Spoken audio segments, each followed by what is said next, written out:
Now, I have a full dance card of stuff we're going to get to on this program, totally unrelated to Eric Garner, the NYPD, Michael Brown, Ferguson PD, and the shooting of a 12-year-old boy holding a BB gun in the Cleveland PD.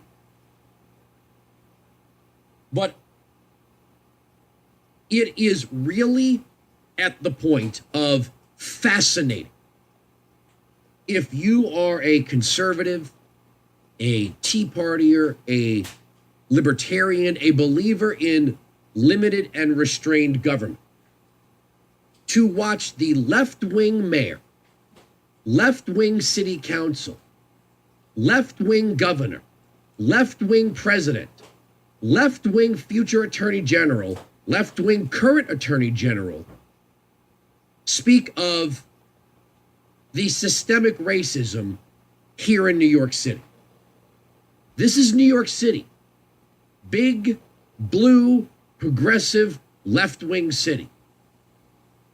Well, it's the cops. The cops have a historical relationship with people of color that's rooted in racism and animosity. But this is New York City.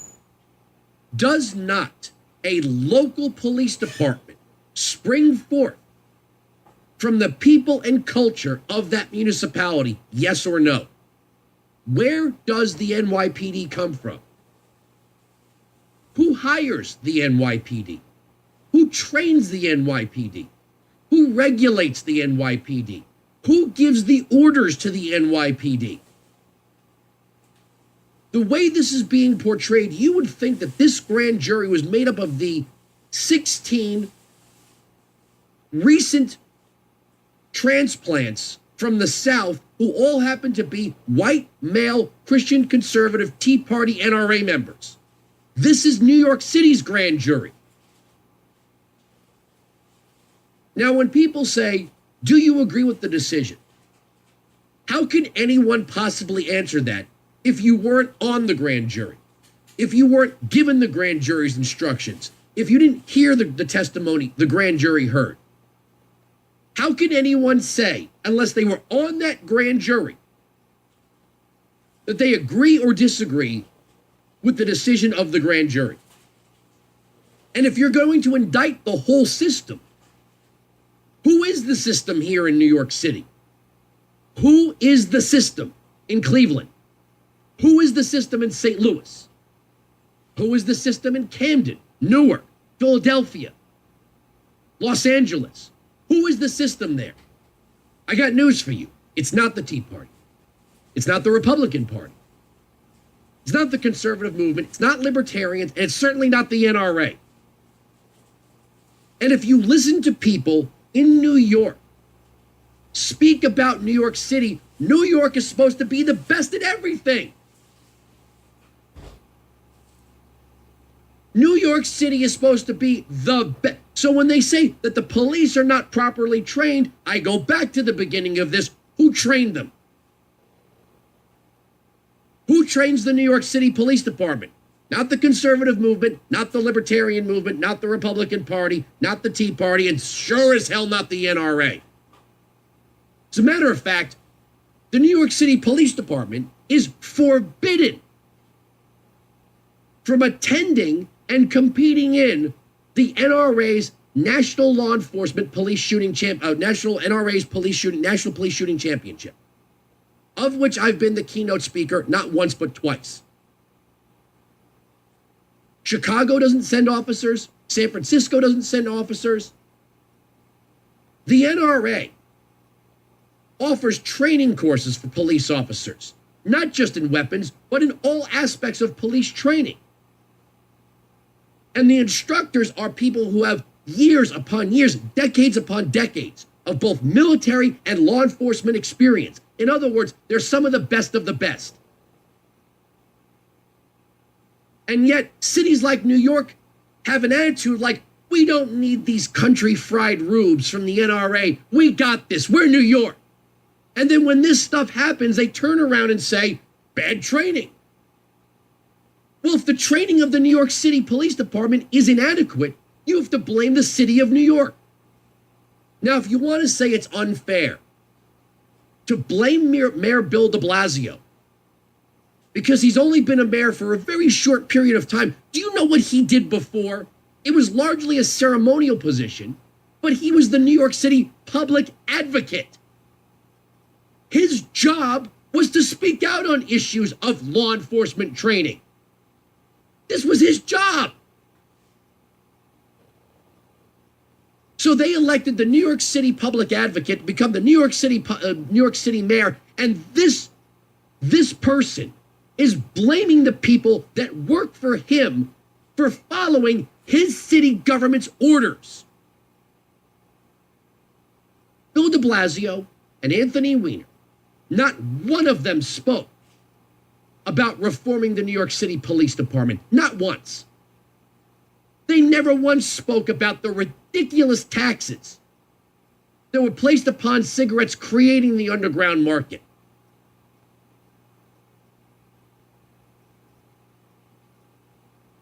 Every time there's a problem, and this is something that I called out Representative Paul Ryan for. When we talk about the black unemployment rate or the Hispanic unemployment rate in the major metropolitan cities, and someone like Paul Ryan says there's a culture of unemployment, and the Congressional Black Caucus comes back and says, you're a racist. The proper response to that is, who is running these cities? Because it isn't people like me. I am in the deep ideological and political minority here in New York City and in New Jersey. And yet, the people who are in charge of everything blame people like me for their own failures. If there's systemic racism in the New York City Police Department, where did all those officers come from? Are they coming from rural West Texas? Is there a New York City Police Department recruiting office somewhere in the deep South that I don't know about? Is there a pipeline between Meridian, Mississippi and one police plaza that I've never heard of? Where is this coming from? It's coming from right here in New York City. Big, blue, left-wing, progressive, tolerant, we do everything better than everybody else, New York City.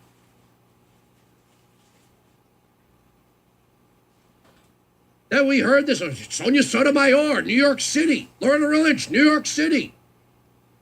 Andrew Cuomo, New York City. The media's here. I mean, nothing escapes the media, and the media's centered right here in New York City. And yet when these things happen in New York City, they say, you, conservatives, this is you. Wow, New York City must be the old South all of a sudden. Did Bill de Blasio hire Bull Connor to be the police chief? A fellow Democrat? Is George Wallace the governor of New York? A fellow Democrat? I want to point something out to you. The police state was not created by police officers. It was created by big government politicians. A police officer isn't given a list of rules and laws and ordinances as a multiple choice exam. So, Officer Pantaleo, here's a little test for you to fill out. You just tell us which laws you plan to enforce when we give you a badge and a gun. He was ordered by his black female superior officer to make the arrest on Eric Garner. Going back to lack of training is what some people are going to say. Who trained him? Who trained Officer Pantaleo? Wasn't the NRA. Wasn't Republicans. Wasn't conservatives. Wasn't the Tea Party. Wasn't Ron Paul's Campaign for Liberty, now was it? 1-866-95-PATRIOT. The voters of places like New York City have voted for every single big government initiative you could possibly imagine. And then they can't understand why the city feels like a jail at times. Well, the more you ask the government to do, the more it's going to pass laws. The more laws it passes, the more laws it has to enforce. The more things there are to enforce, the more the police are going to crack down on those who break the law. It's that simple. Resisting arrest is not legal in any jurisdiction anywhere in America. If you're in rural Idaho and a sheriff's deputy goes to make an arrest, resisting arrest is not legal in rural Idaho. It doesn't matter where you are in this country. Now, Andrew, people are innocent until proven guilty in a court of law. Police officers do not treat you as innocent until proven guilty. If they thought you were innocent, they wouldn't try to arrest you. But again, police officers only make the arrests they're told to make. If the city council gets enough complaints about street walking prostitutes, the city council and the mayor are going to say to the police chief, the voters of this municipality are complaining about street walking prostitutes.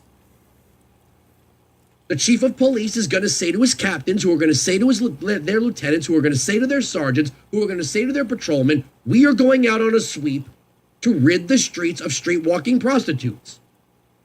That's how it works. And if there's an issue before a grand jury, that is the system. 1-866-95-PATRIOT. If you are disgusted at what you are seeing in these big blue cities, the way we conservatives and libertarians are disgusted with the way things are going in the federal government, I want you to understand something. This is a time for you to begin to wrap your heads around the obscene power that public employee unions have. I'll be straight with you, and I want you to quote me on this one.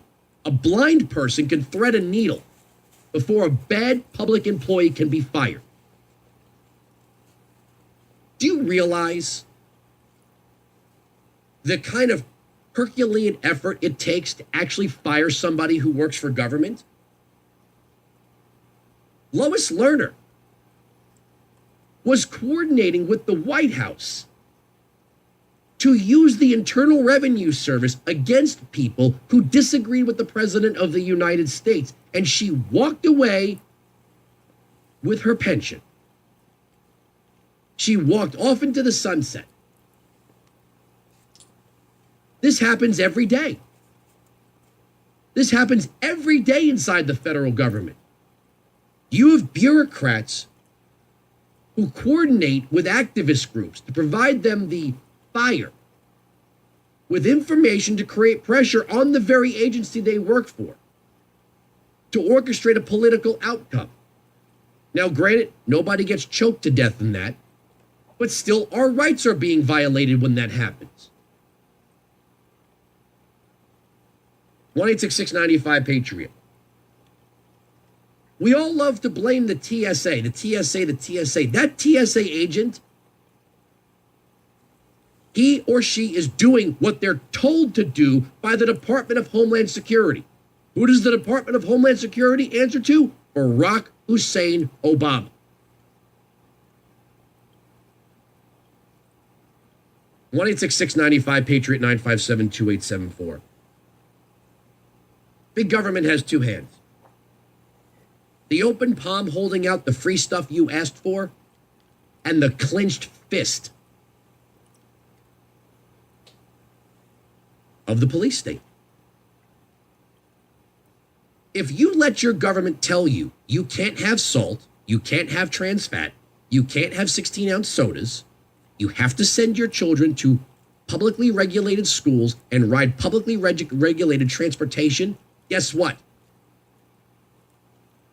You live in a pen. 1-866-95-PATRIOT 957-2874. We are right. They are wrong. That is the end of the story. The arguments on this radio program cannot be broken. Sirius XM Patriot. All right, guys.